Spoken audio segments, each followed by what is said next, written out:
మెదక్ జిల్లా అల్లాదుర్గ మండలం బహిరన్ దిబ్బ గ్రామ శివార్లో అరుదైన వన్యజీవి రాబందు ప్రత్యక్షమైంది. ఎన్నో సంవత్సరాలుగా అసలు సంచారమే లేని రాబందు జీపీఎస్ ట్రాకర్తో గ్రామ శివార్లోని ఓ చేను వద్ద కనిపించడంతో గ్రామస్తులు ఆందోళన చెందారు. రాబందు కాళ్లకు నంబర్స్తో కూడిన ట్యాగ్ ఉండడంతో గ్రామస్తులు ఆందోళనకు గురవుతున్నారు.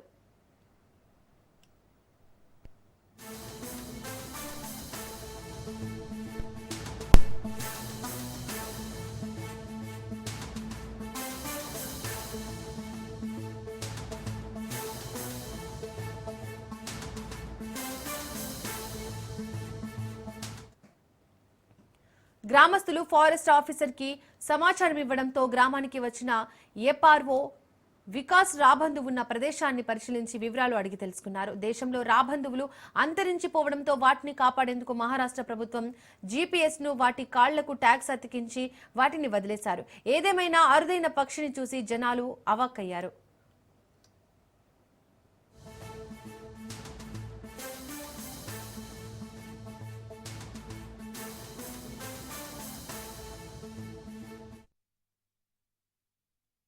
ఈ అల్లదూరు మండల్ బైరన్ దిబ్బా విలేజ్లో రాబందు మరి ఎంతో దూరం ప్రయాణించేసి ఇక్కడికి రావడం జరిగింది. మరి విలేజర్స్ అందరూ మరి ఇక్కడ వచ్చి చూస్తున్నారు. సో దానికి ఏం డిస్టర్బెన్స్ చేయకుండా మరి ఆ రాబందు మరి అది రెస్ట్ తీసుకుంటుంది కాబట్టి దాన్ని ఏమాత్రం డిస్టర్బెన్స్ చేయొద్దని చెప్తున్నాను. అయితే ఇప్పుడు అంతరించిపోయే స్థితిలో ఉన్నది రాబందు వల్చర్. సో అది మన ఏరియాకి రావడం చాలా సంతోషం. మరి ఇక్కడ దాని పాపులేషన్ పెరగాలని కోరుచున్నాం.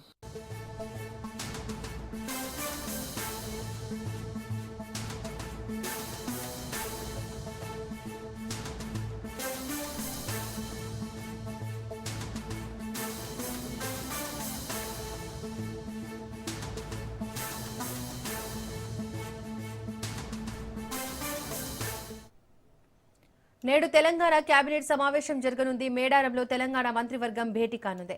మేడారం హరిత హోటల్లో సాయంత్రం 5 గంటలకు సమావేశం జరగనుంది. సచివాలయం బయట తొలిసారి కేబినెట్ భేటీ జరుగుతోంది. మేడారం మాస్టర్ ప్లాన్ పై కేబినెట్ చర్చించనుంది. ఎంపీటీసీ, జడ్పీటీసీ, మున్సిపల్ ఎన్నికలు, రిజర్వేషన్లు, జిల్లాల పునర్విభజనతో పాటు ప్రాజెక్టులపై కేబినెట్ సమావేశంలో చర్చ జరగనుంది.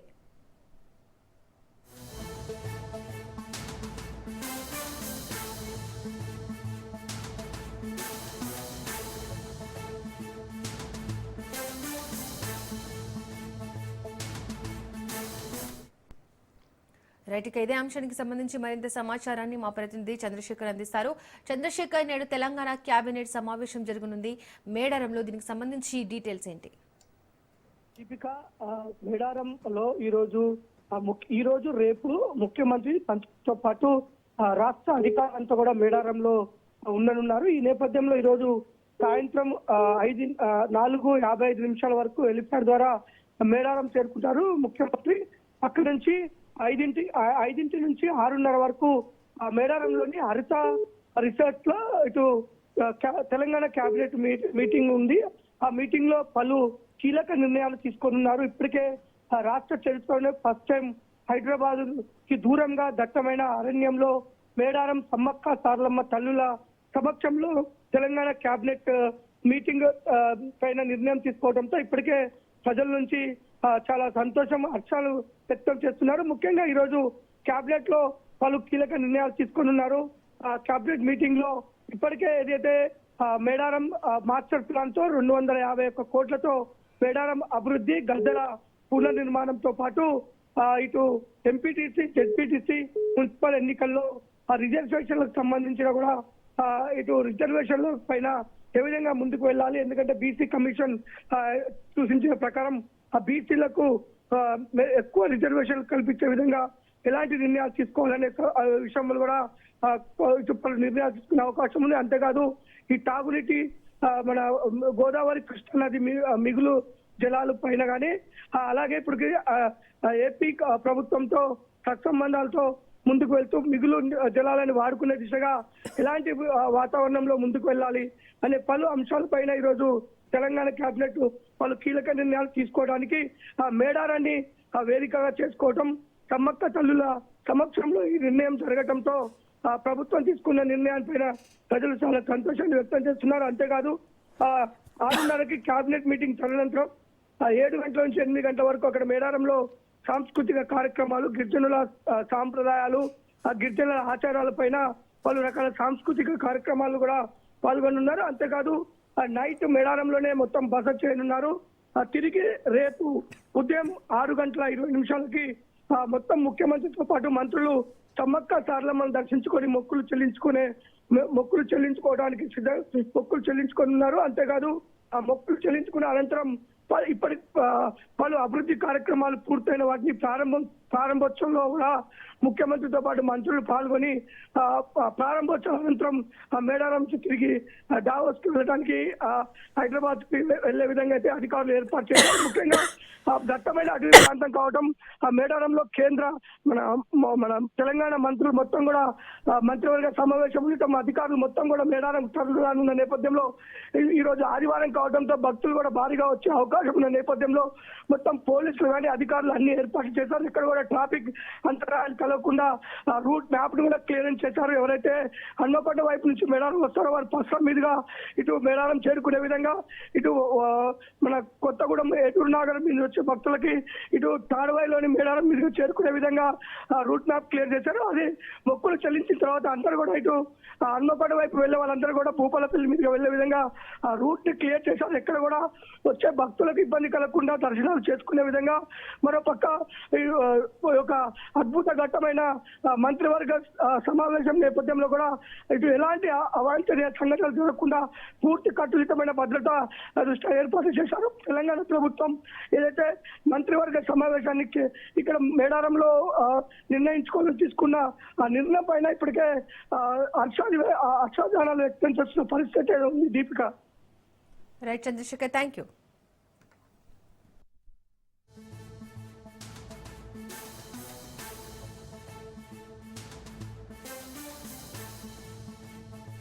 జిల్లాల పునర్విభజన విషయంలో సీఎం రేవంత్ చేసిన హాట్ కామెంట్స్ పై నిజామాబాద్ అర్బన్ ఎమ్మెల్యే ధన్పాల్ సూర్యనారాయణ గుప్తా స్పందించారు.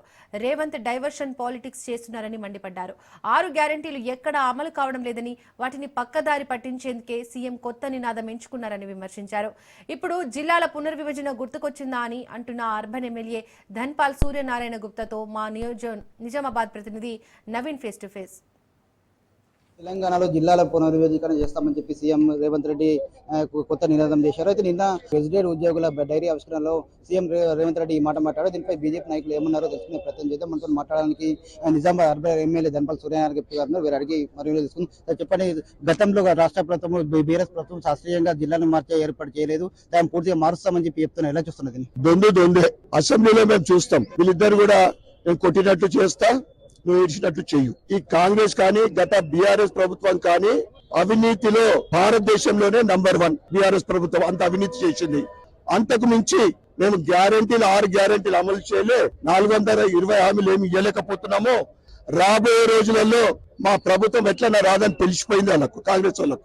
అందుకే డైవర్షన్ పాలిటిక్స్ తప్ప అది ఏకింది లేదు, పీకింది లేదు. ఇవన్నీ కూడా ఇప్పుడు ఎట్లయితే HILT policy, rising Telangana, future city, ఇవన్నీ కూడా అవినీతితో కూడుకున్నాయి. ఇదంతా కూడా డైవర్షన్ పాలిటిక్స్ కోసమే చేస్తున్నది. ఈ సాంకేతికంగా లేదు అనేది ఇప్పుడు యాదికొచ్చిందా? ఎలక్షన్ల ముందు యాదికొస్తుందా? 2 ఏళ్ళు ఏం చేసిర్రు? ఇదంతా కూడా నోరిప్పితే పచ్చి అబద్ధాలు.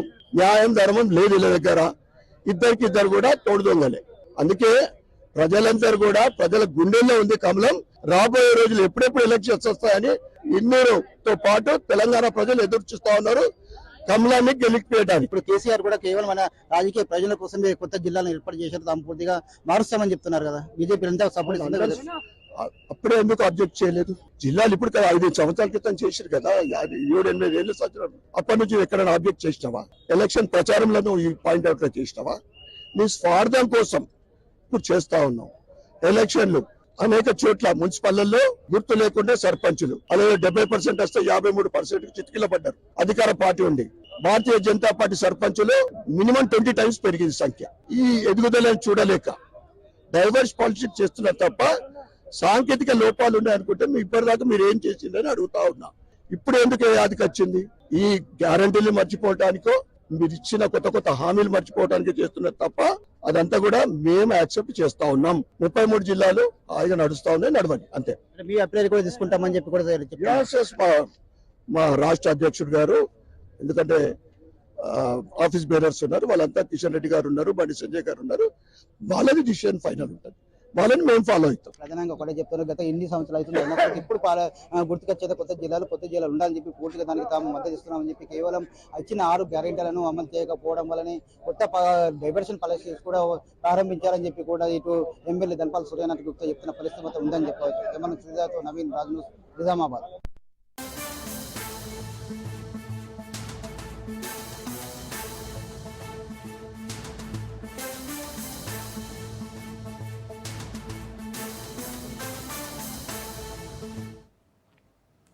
సంక్రాంతి సెలవులు ముగిశాయి. సంక్రాంతికి దాదాపు వారం రోజులు సెలవులు ఉండడంతో పట్టణ వాసులు పల్లెకు వెళ్లారు. సెలవులు ముగియడంతో హైదరాబాద్ కు తిరుగు పయనమయ్యారు. దీంతో రోడ్లన్నీ వాహనాలతో రద్దీగా మారాయి. అటు విజయవాడ, హైదరాబాద్, ఇటు నల్గొండ టోల్ ప్లాజా వద్ద వాహనాల రద్దీ మరింత పెరిగింది. దీంతో ట్రాఫిక్ పోలీసులు డ్రోన్లతో పర్యవేక్షిస్తున్నారు. ప్రయాణికులతో బస్సులు, ట్రైన్స్ కిక్కిరిసిపోతున్నాయి. రద్దీ దృష్ట్యా విజయవాడ స్టేషన్లో భద్రతా ఏర్పాట్లు చేశారు. హైదరాబాద్ కు 80 స్పెషల్ బస్సులను వేశారు ఏపీఎస్ఆర్టీసీ అధికారులు.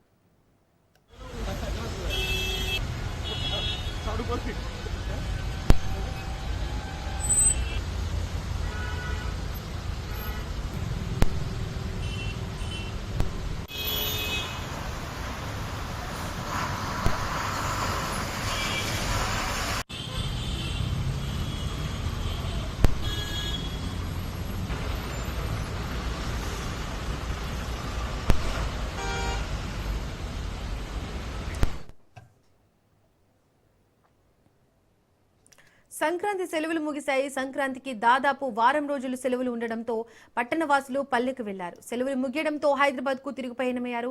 దీనికి సంబంధించి మరింత సమాచారం మా ప్రతినిధి పుల్లారావు అందిస్తారు. పుల్లారావు, సంక్రాంతి సెలవు దినాలు ముగియడంతో తమ సొంత ఊర్లకు చేరుకున్నటువంటి ప్రజలు మొత్తం కూడా మళ్ళీ తిరిగి పట్టణం బాటపట్టిన పరిస్థితి నెలకొందని చెప్పవచ్చు. గత 2 రోజులుగా కూడా హైదరాబాద్ విజయవాడ జాతీయ రహదారిపై వాహనాల రద్దీ అనేది గణనీయంగా పెరిగిన నేపథ్యం అయితే ఉంది.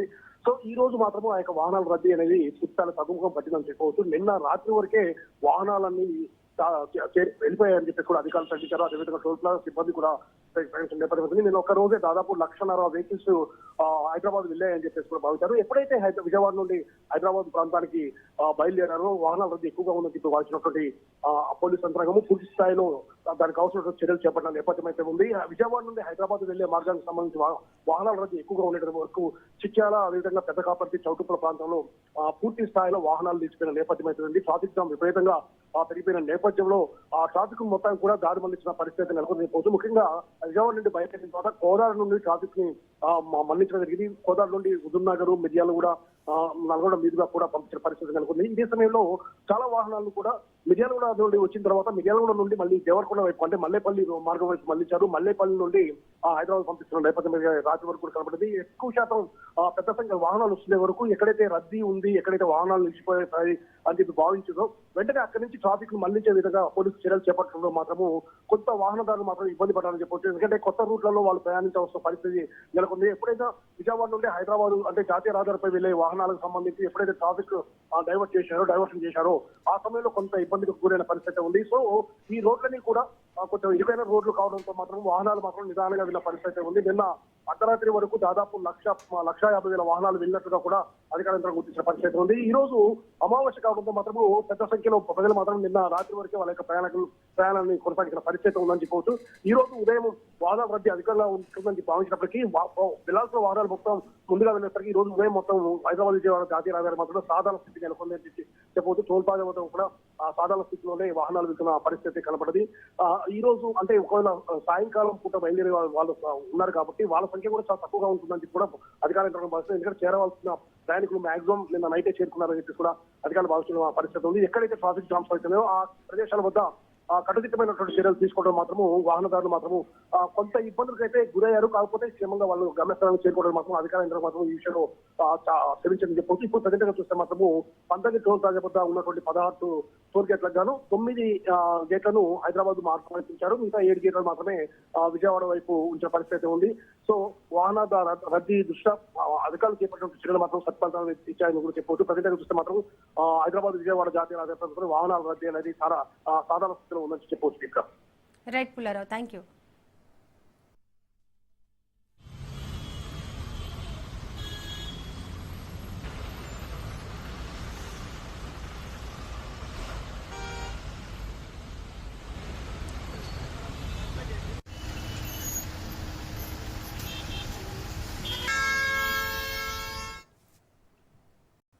రాజన్న సిరిసిల్ల వేములవాడలో మున్సిపల్ ఎన్నికల సందడి నెలకొంది. Vemulawada municipality BC general chairman గా ప్రకటించడంతో ఎవరికి వారు మున్సిపల్ పీఠం దక్కించుకోవాలని ప్రయత్నాలు చేస్తున్నారు.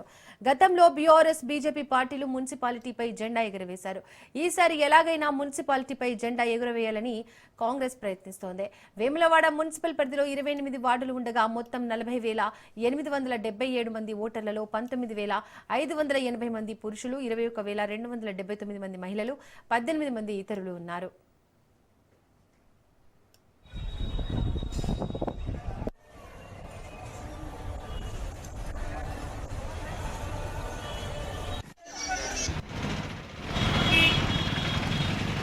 సోషల్ మీడియా వేదికగా పురుషులను వలలో వేసి శృంగార వీడియోలతో బెదిరించి లక్షల రూపాయలు వసూలు చేసిన భార్యాభర్తల బండారం బయటపడింది. గత 3 ఏళ్లుగా ఈ దందా సాగిస్తున్న దంపతులను పోలీసులు అదుపులోకి తీసుకున్నారు. మంచిర్యాల జిల్లా లక్షెట్టిపేట మండలం వెంకట్రావుపేటకు చెందిన 31 ఏళ్ల కరీంనగర్లో స్థిరపడి మార్బుల్ వ్యాపారం, ఇంటీరియర్ డెకరేషన్ పనులు చేస్తూ జీవనం సాగించేవాడు. ఇతనికి మంచిర్యాలకు చెందిన 29 ఏళ్ల మహిళతో వివాహమై 2 పిల్లలు ఉన్నారు. అయితే వ్యాపారంలో నష్టాలు రావడంతో తీసుకున్న లోన్లకు సంబంధించిన ఈఎంఐలు చెల్లించలేని పరిస్థితి ఏర్పడింది.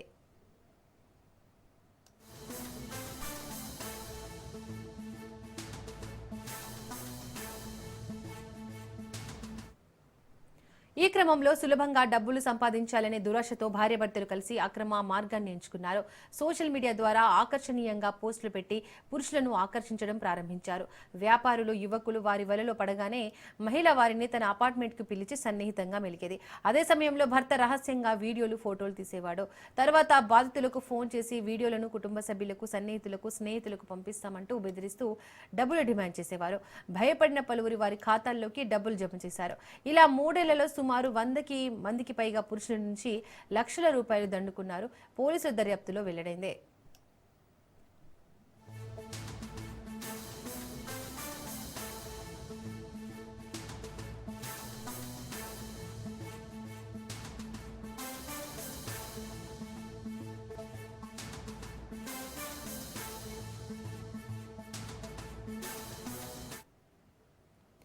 ఇటీవల కరీంనగర్ కు చెందిన ఓ లారీ వ్యాపారిని కూడా ఇదే విధంగా బ్లాక్ మెయిల్ చేసి 13 లక్షల రూపాయలు వసూలు చేశారు.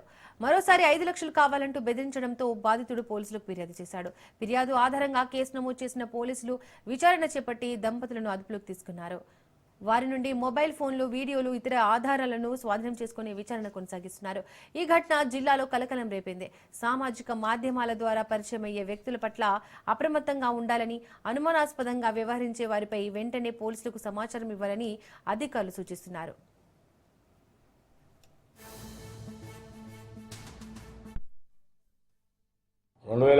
సంవత్సరంలో మంచిర్యాల జిల్లాకు చెందిన 2 యువకులు వివాహం ఆడి కరీంనగర్కు బిజినెస్ నిమిత్తం వచ్చి ఆరపల్లి ప్రాంతంలో ఇల్లు కిరాయికి తీసుకొని మార్బుల్ షాపు మరియు ఇంటీరియర్ డిజైనర్ ఒక బిజినెస్ పెట్టి అందులో లాస్ అయిన తర్వాత ఒక 5 సంవత్సరాల తర్వాత వాళ్ళకు ఒక బాబు, ఒక పాప జన్మించి వాళ్ళు అప్పుల పాలైనందున వాళ్ళు అందులో అతని భార్య ఒక కరీంనగర్ పిల్ల 143 అనే ఒక యూట్యూబ్ ఛానల్ ఓపెన్ చేసి ఆ యూట్యూబ్ ఛానల్ మరియు ఇన్స్టాగ్రామ్లలో వాళ్ళు సగం నగ్నంగా ఉన్న ఫోటోలు, పాటలు ఇవన్నీ పెట్టి ప్రజలందరినీ, యువకులను ఆకర్షించి వాళ్ళ యొక్క ఫోన్ నంబర్లు యువకులు కరీంనగర్ చుట్టూ ప్రాంతాల వారు సేకరించి వారికి సంప్రదించగా సెక్స్లో పాల్గొనాలి, మాతో శృంగారంలో పాల్గొనాలి, మేము డబ్బులు ఇస్తామంటే వాళ్ళు సరే సులభంగా డబ్బులు సంపాదించాలనే ఉద్దేశంతో కొద్ది రోజుల పాటు వాళ్ళు ఇలా వ్యవహారం నడిపించి డబ్బులు సంపాదించినారు. తర్వాత వెంటనే అట్టి డబ్బులతో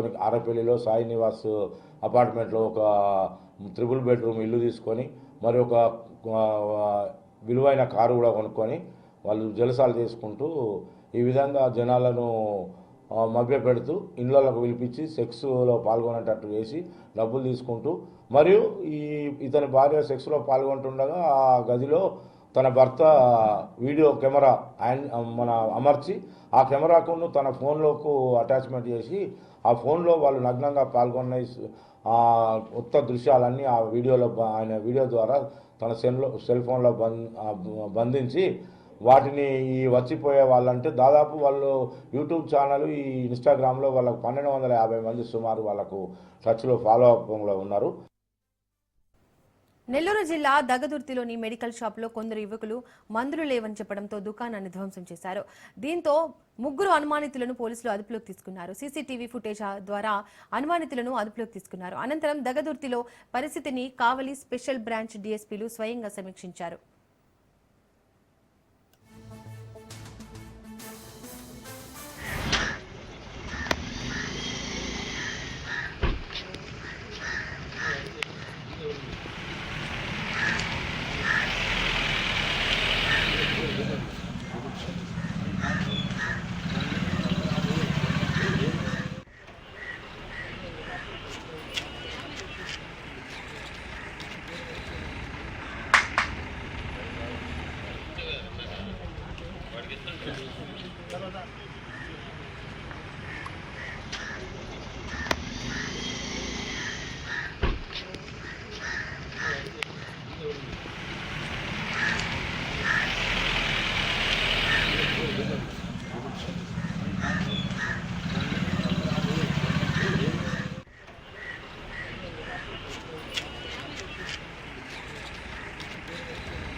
వికారాబాద్ జిల్లా కొడుకుంట గ్రామంలో గంజాయి సాగు కలకలం రేపింది. డీటీఎఫ్ వికారాబాద్ టీం సంయుక్తంగా సోదాలు నిర్వహించారు. వ్యవసాయ పొలంలో రవి అనే వ్యక్తి అక్రమ గంజాయి సాగు చేస్తున్నారు. పసుపు పంట మధ్య అంతర పంటగా గంజాయి సాగు చేస్తున్నాడు. మొత్తం 2.5 కిలోల గంజాయిని అధికారులు పట్టుకున్నారు. అధికారులు నిందితుడిని అరెస్ట్ చేసి రిమాండ్ కు తరలించారు. అంటే ఈ కంది పసుపు ఇది ఎన్ని సంవత్సరాలు చేస్తున్నావు ఈ పంట? ఎన్ని సంవత్సరాల నుంచి చేయలేము సార్. పోయినసారి ఎవరో వచ్చి ఆడ చెట్టు కింద కూర్చొని తాగారు. అవి మొక్కలు లేచినాయి సార్. అంతే. అంటే ఈ విత్తనాలు అయితే ఎక్కడికి ఏం చేయలేము సార్. నాకు తెలియకనే నేను దీన్ని ఏం చేయాలో తెలియకనే ఆడ వదిలేసిన దాన్ని ఆడ పెట్టేసి ఆడ పెట్టిన సార్. నేను మీ సర్వే నెంబర్ ఎంత? 14 సార్. మరి ఇది ఇట్లాంటి గాంజా మొక్కలు పెట్టుకొని అమ్మడం నేరం కాదనే పెట్టుకోవడం? అమ్మలేను సార్ నేను. ఇది తప్పా కాదా? ఇది తప్పే సార్. మరి తెలిసి కూడా ఇట్లా చేయడం నేరం కదా? అది నేరమే సార్. నేను కాదన్న క్వశ్చన్ నాకు తెలియకనే నేను సప్పుడు దాకా వదిలేసి సప్పుడు దగ్గరకు ఉన్నా సార్. నేను సరే అవన్నీ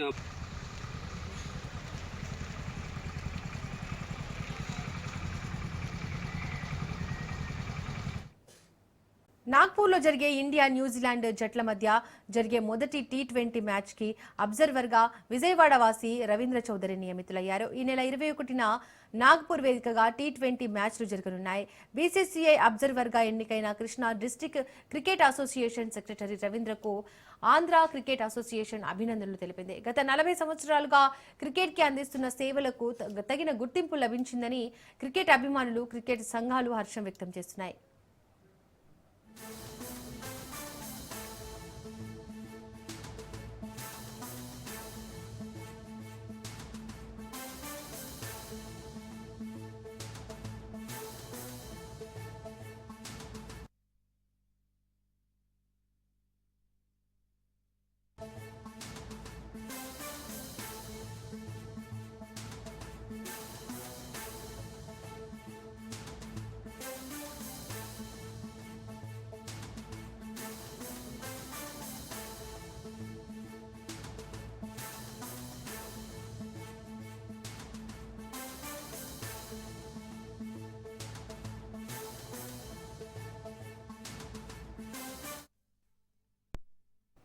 నేడు ఖమ్మం జిల్లాలో సీఎం రేవంత్ పర్యటించనున్నారు. పాలేరు నియోజకవర్గంలోని 362 కోట్ల విలువైన పలు అభివృద్ధి పనులకు శ్రీకారం చుట్టనున్నారు. అనంతరం మద్దులపల్లిలో ఉమ్మడి ఖమ్మం జిల్లా నేతలతో సమావేశం నిర్వహించనున్నారు.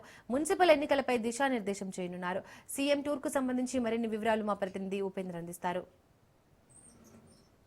ఖమ్మం జిల్లాలో పలు అభివృద్ధి కార్యక్రమాలకు శంకుస్థాపన చేయనున్నటువంటి ముఖ్యమంత్రి ఖమ్మం జిల్లాలో పర్యటించనున్నారు. ఈ నేపథ్యంలో అధికార యంత్రాంగం కూడా ప్రత్యేకంగా ఏర్పాట్లు చేస్తుంది. ఏదైతే పలు అభివృద్ధి కార్యక్రమాలు శంకుస్థాపన చేసిన అనంతరం ప్రత్యేకంగా సభను కూడా ఏర్పాటు చేశారు. ఈ సభలో పలు అంశాలకు సంబంధించినటువంటి దిశానిర్దేశం చేసే అవకాశం అయితే స్పష్టంగా కనిపిస్తుంది. ఇక పాలేరు నియోజకవర్గంలో ఏర్పాటు చేసినటువంటి తొలిసారిగా ఏర్పడినటువంటి ఎదలాపురం మున్సిపాలిటీకి సంబంధించి దాదాపుగా 20 కోట్లతో కూడా ప్రత్యేకంగా దీనికి ఇప్పటికే ఏదైతే రెవెన్యూ మంత్రిగా ఉన్నటువంటి పొంగులేటి శ్రీనివాసరెడ్డి ప్రత్యేకంగా అభివృద్ధి చేస్తున్నారు. దానికి సంబంధించి కూడా ప్రత్యేకంగా ఇక్కడ మున్సిపాలిటీ ఎన్నికలు రిజర్వేషన్ కూడా ఖరారు కావడంతో వారందరికీ కూడా దిశానిర్దేశించే అవకాశం అయితే స్పష్టంగా కనిపిస్తుంది. ఇదే మున్సిపాలిటీ పరిధిలో ఉన్నటువంటి వ్యవసాయ మార్కెట్ కూడా ప్రారంభించే అవకాశం ఉంది. దాదాపు ఇప్పటికే 40 కోట్లతో కూడా ప్రత్యేకంగా దీన్ని నిర్మాణం చేపట్టారు. సీఎం రేవంత్ రెడ్డి సమక్షంలో దీన్ని ప్రత్యేకంగా ప్రారంభించే అవకాశం అయితే కనిపిస్తుంది. గూస్పంచ్ మండలంలో ఏర్పాటు చేసినటువంటి 100 పడకలకు సంబంధించినటువంటి ఆసుపత్రిని కూడా ప్రత్యేకంగా వర్చువల్ గా కూడా ఇక్కడ నుంచి కూడా ప్రారంభించే అవకాశం అయితే స్పష్టంగా కనిపిస్తుంది. అదేవిధంగా ఇక్కడనే జేఎన్టీయూ కళాశాలకు సంబంధించినటువంటి భవనాల నిర్మాణానికి శంకుస్థాపన కూడా చేస్తారని చెప్తున్నారు. ప్రత్యేకంగా దీనికి సంబంధించి ప్రత్యేకంగా అధికారులు కూడా ఇప్పటికే సభను సక్సెస్ చేసేందుకు ప్రత్యేకంగా ఏర్పాటు చేస్తున్నారు. సభలో ప్రత్యేకంగా టెక్నాలజీతో ద్వారా కూడా సభ ప్రాంగణాన్ని అయితే ఏర్పాటు చేస్తున్నారు. ప్రత్యేకంగా గ్యాలరీలు, అదేవిధంగా ప్రత్యేకంగా విఐపి గ్యాలరీలతో పాటు ప్రత్యేకంగా బందోబస్తును కూడా ఏర్పాటు చేస్తున్న పరిస్థితి కనిపిస్తుంది. ఇక సీఎం రేవంత్ రెడ్డి ఉదయం 10:30 గంటలకు ఏదైతే సీఎం మద్దలపల్లిలోని ల్యాండ్ అవుతారని చెప్పేసి అయితే తెలుస్తుంది. ఇక హెలిప్యాడ్ నుంచి పైలన్ వరకు నడక మార్గంలో సీఎం రేవంత్ రెడ్డి వస్తారు. అక్కడ గ్రీన్ మ్యాట్ ఏర్పాటు చేయాలని చెప్పేసి ప్రత్యేకంగా ఆ మ్యాట్ ద్వారా కూడా అక్కడ వస్తారు. అదేవిధంగా జేఎన్టీయూ కళాశాల భవన నిర్మాణానికి మున్నేరు నుంచి పాలేరు లింక్ కెనాల్ శంకుస్థాపన, అదేవిధంగా నూతన యార్డు, అదేవిధంగా కూసుమంచి 100 పడకల ఏరియా ఆసుపత్రి ప్రారంభోత్సవం, అదేవిధంగా పైలన్ ఆవిష్కరణ అవుతుందని చెప్తున్నారు. ఇక ప్రభుత్వ నర్సింగ్ కళాశాల ప్రారంభోత్సవ కార్యక్రమాలు కూడా జరుగుతాయని చెప్పేసి ఇప్పటికే చెప్తున్న పరిస్థితి కనిపిస్తుంది. ఈ నేపథ్యంలోనే అనంతరం ఏర్పాటు చేసినటువంటి సభకు సంబంధించినటువంటి అన్ని ఏర్పాట్లు అయితే చేస్తున్నారు. దాదాపుగా ఈ నియోజకవర్గంతో పాటు చుట్టుపక్కల ప్రజలు కూడా ఎక్కువగా వచ్చే అవకాశం ఉన్న నేపథ్యంలోనే ప్రత్యేకంగా ప్రతి ఒక్క గ్యాలరీని కూడా క్షుణ్ణంగా పరిశీలిస్తున్న పరిస్థితి అయితే ప్రధానంగా కనిపిస్తుంది. ఇక ప్రత్యేకంగా 1500 మంది పోలీసులతో భారీ బందోబస్తులు కూడా ఏర్పాటు చేస్తున్నారు. ట్రాఫిక్ ఆంక్షలు కూడా ఇప్పటికే అటు పోలీసు వారు ప్రత్యేకంగా తీసుకుంటున్న పరిస్థితి కనిపిస్తుంది. ట్రాఫిక్ ను కూడా ప్రత్యేకంగా మళ్లిస్తున్న పరిస్థితి ప్రధానంగా కనిపిస్తుంది. ఎక్కడ కూడా ఎటువంటి అవాంఛనీయ ఘటనలు చోటు చేసుకోకుండా ప్రత్యేకంగా ఈ చర్యలు అయితే తీసుకుంటున్నారు. ఇప్పటికే అటు వాలంటీర్లతో కూడా ప్రత్యేకంగా ఏర్పాట్లు కూడా కొనసాగుతున్నాయి. ఎక్కడ కూడా ప్రజలకు ఇబ్బందులు తలెత్తకుండా ప్రత్యేకంగా వాటర్ సప్లై కావచ్చు, అదేవిధంగా వారికి సంబంధించినటువంటి గ్యాలరీలకు పంపించేందుకు ప్రత్యేకంగా ఏర్పాట్లు అయితే చేస్తున్నారు. అది సభకు సంబంధించినటువంటి ప్రతి గ్యాలరీలో అటు మహిళల కోసం ప్రత్యేకంగా గ్యాలరీని ఏర్పాటు చేయడం జరిగింది, అటు పురుషుల కోసం. అదేవిధంగా పార్కింగ్ లకు సంబంధించినటువంటి ప్రత్యేకంగా ఏర్పాట్లు అయితే చేశారు. ఇక్కడ ట్రాఫిక్ సమస్య కూడా తలెత్తుకుంటున్నారు. ఇప్పటికే అటు పలు ప్రాంతాలను కూడా దారి మళ్లించడం జరిగింది. అటు తాగునీటికి సమస్య కూడా తలెత్తుకుంటూ ప్రత్యేకంగా ఏర్పాట్లు అయితే చేస్తున్న పరిస్థితి కనిపిస్తుంది. ఇక అధికార యంత్రాంగం కూడా ఈ సభను సక్సెస్ చేసేందుకు అయితే తలమునకలు అవుతున్న పరిస్థితి కనిపిస్తుంది. రెవెన్యూ, పోలీసు, అదేవిధంగా అటు పలు యంత్రాంగం కూడా ప్రత్యేకంగా దీనిపై అయితే చర్యలు తీసుకుంటున్న పరిస్థితి కనిపిస్తుంది. ఇక విద్యుత్ వ్యవస్థ కూడా ప్రత్యేకంగా పునరుద్ధరణ చేస్తున్న పరిస్థితి కనిపిస్తుంది. ఇక ప్రత్యేక లైన్లు కూడా ఏర్పాటు చేస్తున్నారు. ఎక్కడ కూడా ఇబ్బందులు తలెత్తకుండా ఒకవేళ ఇన్ టైంలో ఏమైనా ఇబ్బందులు తలెత్తే ప్రత్యేకంగా రహదారులు కూడా ప్రత్యేకంగా నిర్మిస్తున్న పరిస్థితి కనిపిస్తుంది. ఇక పిడిసి బట్టి విక్రమార్క, అదేవిధంగా వ్యవసాయ శాఖ మంత్రి తుమ్మల నాగేశ్వరరావు, అదేవిధంగా రెవెన్యూ మినిస్టర్ పొంగులేటి శ్రీనివాసరెడ్డి ఈ సభను సక్సెస్ చేసేందుకైతే తలమునకలు అవుతున్న పరిస్థితి కనిపిస్తుంది. వారందరికీ కూడా ఇప్పటికే ఇక్కడ ఇటు రిజర్వేషన్ అయితే మున్సిపాలిటీకి సంబంధించిన కూడా ఖరారు కావడంతో ఆ దిశగా కూడా తమ అధికార పార్టీ కైవసం చేసుకునేందుకైతే తమ పందాన్ని కొనసాగిస్తున్న పరిస్థితి కనిపిస్తుంది. ఇక అభ్యర్థులను కూడా అభ్యర్థులకు కూడా తమ టికెట్లను కూడా కేటాయించే అవకాశం అయితే స్పష్టంగా కనిపిస్తుంది. అనంతరం ఈ సభ ముగిసిన తర్వాత అటు ఏదైతే మేడారం కూడా వెళ్లే అవకాశం అయితే స్పష్టంగా కనిపిస్తుంది. అక్కడ ప్రత్యేకంగా సమావేశమై అక్కడ తొలిసారిగా రాష్ట్రంలో ఎప్పుడు కూడా జరిగినటువంటి కేబినెట్ మీటింగ్ కూడా అక్కడ బయట ఎప్పుడు హైదరాబాద్ లో జరుగుతుంది. ఈసారి అక్కడ మేడారంలో కూడా ప్రత్యేకంగా కేబినెట్ మీటింగ్ కూడా ఏర్పాటు చేస్తారని అయితే తెలుస్తుంది. ఆ దిశగా కూడా అధికార యంత్రాంగం సమాయత్తం అవుతుంది. ఇప్పటికే అక్కడ అన్ని ఏర్పాట్లు కూడా కొనసాగుతున్నాయి. ఇప్పుడు ఏదైతే ఎదులాపురం మున్సిపాలిటీ పరిధిలో ఏర్పాటు చేస్తున్నటువంటి సభకు సంబంధించినటువంటి పూర్తి ఏర్పాట్లు మాత్రం మరికొన్ని గంటల్లో మాత్రం పూర్తి అయ్యే అవకాశం అయితే స్పష్టంగా కనిపిస్తుంది. ఇది ఇక్కడ తాజా పరిస్థితి.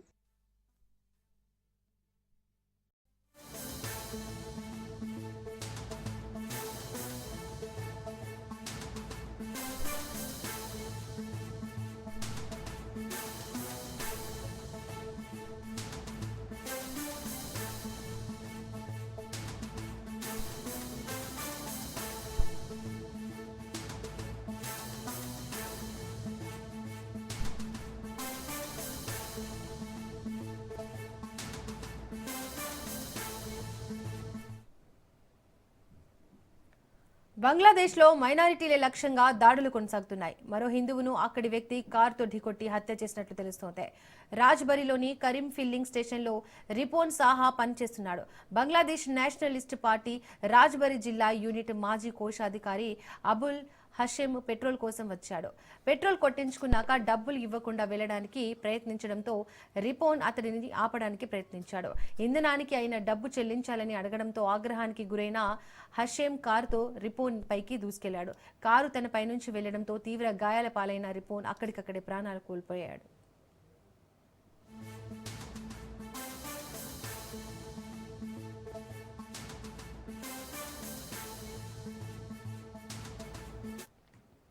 దీనిపై కేసు నమోదు చేసుకున్న పోలీసులు వాహనాన్ని స్వాధీనం చేసుకున్నారు. అబుల్ హఫీమ్ను అతడి కారు డ్రైవర్ను అరెస్ట్ చేశారు. ఈ ఘటనపై దర్యాప్తు కొనసాగుతుందన్నారు. కాగా దాదాపు 3 వారాల వ్యవధిలోనే 10 మంది హిందువులు హత్యకు గురవడంతో బంగ్లాలో హిందువుల భద్రతపై ఆందోళన వ్యక్తమవుతోంది.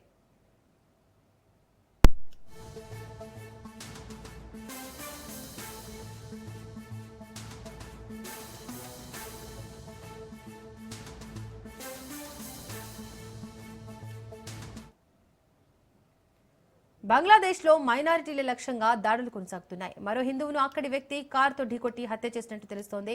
రాజ్బరీలోని కరీం ఫిల్లింగ్ స్టేషన్లో రిపోన్ సాహా పనిచేస్తున్నాడు. బంగ్లాదేశ్ నేషనలిస్ట్ పార్టీ రాజ్బరీ జిల్లా యూనిట్ మాజీ కోశాధికారి అబుల్ హషేమ్ పెట్రోల్ కోసం వచ్చాడు. పెట్రోల్ కొట్టించుకున్నాక డబ్బులు ఇవ్వకుండా వెళ్లడానికి ప్రయత్నించడంతో రిపోన్ అతడిని ఆపడానికి ప్రయత్నించాడు. ఇంధనానికి అయినా డబ్బు చెల్లించాలని అడగడంతో ఆగ్రహానికి గురైన హషేమ్ కారుతో రిపోన్ పైకి దూసుకెళ్లాడు. కారు తన పైనుంచి వెళ్లడంతో తీవ్ర గాయాల పాలైన రిపోన్ అక్కడికక్కడే ప్రాణాలు కోల్పోయాడు. దీనిపై కేసు నమోదు చేసుకున్న పోలీసులు వాహనాన్ని స్వాధీనం చేసుకున్నారు. అబుల్ హఫీమ్ అతని కారు డ్రైవర్ అరెస్ట్ చేశారు. ఈ ఘటనపై దర్యాప్తు కొనసాగుతుందన్నారు. కాగా దాదాపు 3 వారాల వ్యవధిలోనే 10 మంది హిందువులు హత్యకు గురవడంతో బంగ్లాలో హిందువుల భద్రతపై ఆందోళన వ్యక్తమవుతోంది.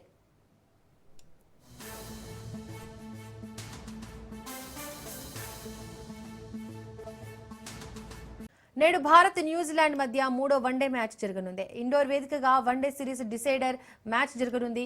మధ్యాహ్నం 1:30 గంటలకు ఈ మ్యాచ్ ప్రారంభం కానుంది. మొదటి వన్డేలో భారత్ గెలవగా రెండవ వన్డే మ్యాచ్లో న్యూజిలాండ్ అఖండ విజయాన్ని సాధించింది.